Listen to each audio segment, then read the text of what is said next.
Joseph interpreted a dream for a fellow prisoner. He could have been sour. I'm not going to do you a favor. I've got more problems than you. He was unselfish. Not long after that, he interpreted the Pharaoh's dream. The Pharaoh was so impressed, he made Joseph the prime minister of Egypt. Overnight, he went from a slave to one of the most powerful people of that day.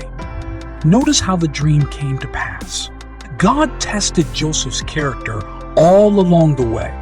The challenges we face aren't random.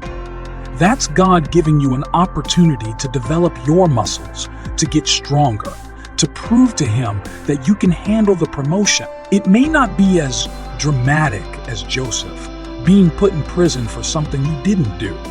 It may just be how you handle the traffic each morning, how you treat that person at work that's not good to you, how you respond when you're doing the right thing, but the wrong thing is happening. Don't get bitter.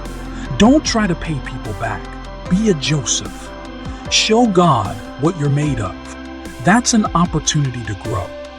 When you do the right thing, your spiritual muscles are getting stronger.